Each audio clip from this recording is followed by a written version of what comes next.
UKLO 1 year masters. No IELTS required up to 5 years visa. High visa success rate. విశేషాలు ఏం చేస్తున్నావు, ఎలా ఉన్నావు? చాలా కాలం అయిపోయింది. అంటే నాకు చాలా ఒళ్ళు పొగరు. తెలుసు కదా. కాదు కానీ నాకన్నా పొగరబోతుంది మీరు. కాబట్టి ఇప్పుడు నేను పద్ధతిగా మాట్లాడాను మాత్రం దయచేసి మీరు అనుకోవద్దండి. ఈ వ్యక్తి చాలా పొగరబోతు. కాబట్టి నేను మాట్లాడింది ఈ ఫస్ట్ టైం మీకు నార్మల్ గా అనిపిస్తుంది. ఎందుకంటే నాకు I know him since very long time. So దాంట్లోకి వద్దాం మనం. మీరేదో సాఫ్ట్ చాలా మంచివారు అనుకుని మీకు ఫ్యాన్స్ కూడా ఉన్నారు. మీరు ఎంత ఆరోగ్యంటే వీళ్ళకి తెలియదు. చాలా మంచి. అవునవును, అది నేను చెప్తాగా ఇప్పుడు. ఇప్పుడు ఈ అంటే రెగ్యులర్ గా చాలా ఈ మధ్య ఇంటర్వ్యూలు చేస్తున్నా. అసలు మామూలుగా ఇంటర్వ్యూ చేయటం నీకు ఇష్టం ఉండదు, మాకు కనపడవు కదా. నేను చేయను అంటే నేను ఈ మధ్యకాలం చాలా ఎక్కువ చేసేవేంటి? కాదన్నయ్య, నేను నా సినిమా గానీ నా సినిమానే ఫస్ట్ టైం మొన్న సిరీస్ చేశాను. సో దయా అనే సిరీస్ కి 111 ఇంటర్వ్యూస్ చేశాను. అంటే నా ఉద్దేశాన్ని only before the release of a film or మొన్న సిరీస్ చేసా గనక చేస్తే అర్థం ఉంటుంది. ఆ మధ్యలో వచ్చి ఏం దానివల్ల అట్లీస్ట్ ఏదో ఒక బెనిఫిట్ నా షోకో లేకపోతే నా సినిమాకో జరగాలి. సో మీది జెన్యున్ గా చేద్దామని నేను, అంటే ఇదేది లేదు, ఏదైనా రిలీజ్ కు ముందర చేస్తే బాగుంటుంది అనే ఉద్దేశంతో అనుకున్నాను. ఇంకా మీరు ఊరుకునేటట్లు లేరుగా. టార్చర్ కాదు, అది పొగరండి. ఇష్టం లేకపోతే వద్దులేరా. మిగతా వాళ్ళందరూ ఎప్పుడు చేద్దాం అంటారు, ఇష్టం లేకపోతే వద్దులేరా, ఫోర్స్ లేదులే అంటాడు మళ్ళీ ఏమన్నా అంటే ఆయన. సో అందుకని ఇంటర్వ్యూస్ చేయను అన్నయ్య. ఓన్లీ బిఫోర్ ద రిలీజ్ చేస్తే నా ప్రోడక్ట్ కి ఉపయోగపడుతుంది. చెయ్యు కదా, చూస్తే మొన్న చూసాను చాలా, ఎక్కడ చూసినా నీది కనపడుతుంది. అది ఓన్లీ దయాకి అన్నయ్య. దయా తర్వాత మళ్ళీ ఇదే మీకే వస్తున్నా.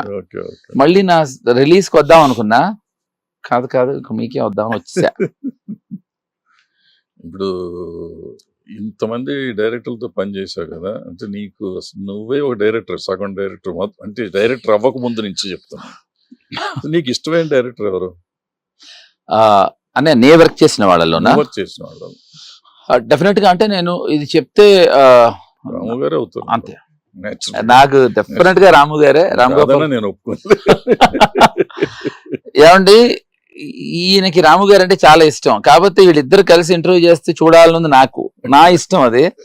ఎందుకంటే ఇద్దరు గొప్పవాళ్ళు లేకపోతే ఇద్దరు పిచ్చివాళ్ళు అని మీరు అనుకోవచ్చు, కానీ ఇద్దరు మంచి వాళ్ళు గొప్పవాళ్ళు మాట్లాడుకుంటారని నా ఉద్దేశం. నా ఫేవరెట్ డైరెక్టర్ డెఫినెట్ గా రామ్ గోపాల్ వర్మ గారు.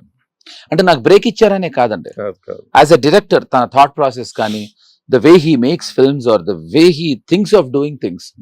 అంటే ఒక రకంగా చెప్పాలంటే తెలుగు సినిమాకి కాదు, ఒక రకంగా ఇండియన్ సినిమాకి ఒక కొత్త ఒరవడిని ఇచ్చాడు. అఫ్కోర్స్ మణిరత్నం కూడా అదే టైంలో వచ్చాడు, ఆయన కూడా ఇచ్చాడు అనుకోండి.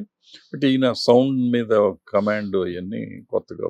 నేను మణితో సినిమా చేశాను అన్నయ్య, మణిరత్నంతో సినిమా చేశాను. నేను చేస్తున్నప్పుడు ఒక షార్ట్ చేస్తాను. అంటే మీరు అన్నారు కనుక మణిరత్నం టాపిక్ వచ్చింది కనుక అటు వెళ్తున్నాను. ఒక షార్ట్ చేస్తున్నాను. ఆ షార్ట్ ఏంటంటే, నేను ఒక 6 నెలల తర్వాత, నేను ఎల్టీటీ చీఫ్ నా సినిమాలో, ఒక 6 months తర్వాత నా వైఫ్ని నేను వెనక్కి వచ్చాను. నన్ను చూసి నా వైఫ్ కోపం వచ్చి నన్ను కొట్టడానికి వస్తూ ఉంటుంది. అప్పుడు నేను పారిపోతూ ఉంటాను. మన స్టడీ క్యాంప్ ప్రభాకర్ తెలుసు మీకు, తను వచ్చాడు. వస్తే నేను అన్నా, నువ్వు పని చేద్దాం ప్రభా,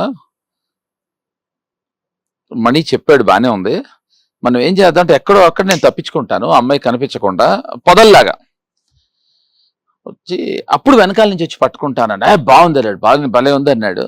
అంటే ఇప్పుడు నేను మణిరత్నం చెప్పింది చేయకుండా సొంతంగా చేద్దామని కాదు, నేను ఏదో చిన్న ఎక్సైట్మెంట్ లో చేశాను. కాట్ కాట్ కాట్ కాట్ అని అనిపించింది. యూ మిస్డ్ అన్నాడు. లేదు, ఇది ఇలా చేశాను. Chakri, this is not Ramu's film, this is my film. I said, I know Mani, but this is what I do in Ramu Garu's films, because he gives me scope to go ahead and do something. If he doesn't like it, he'll tell me. Ramu makes films with basing on physics. I make films basing on chemistry. నా సినిమాలో chemistry ఉంటుంది కాబట్టి చేయకు అన్నాడు. I said, okay, I only working in your film for mathematics. So if whatever you want, I'll do it. And చెప్పా, because he's a great director. One of the great directors. రాము గారికి మణికి తేడా ఏంటంటే ఇద్దరు great directors, fantastic. But రాము గారు, he always preferred giving breaks to అంటే break actor అవ్వచ్చు, technicians అవ్వచ్చు, అందరు కొత్త వాళ్ళతోనే పనిచేశాడు. శివ అనే సినిమా తప్పితే అంతా కొత్త వాళ్ళే. సో తను ఛాన్సెస్ ఇవ్వలేదు రాము గారు, ఎప్పుడు ఛాన్స్ తీసుకున్నాడు వాళ్ళ మీద. So Mani great director, but he always work with fantastic reputed technicians. So ఇద్దరు గొప్ప వాళ్ళే అయినా ఈయన నాకు why I like him little more is he always took అంటే ఛాన్స్ తీసుకున్నాడు ఈయన ఇస్తూ.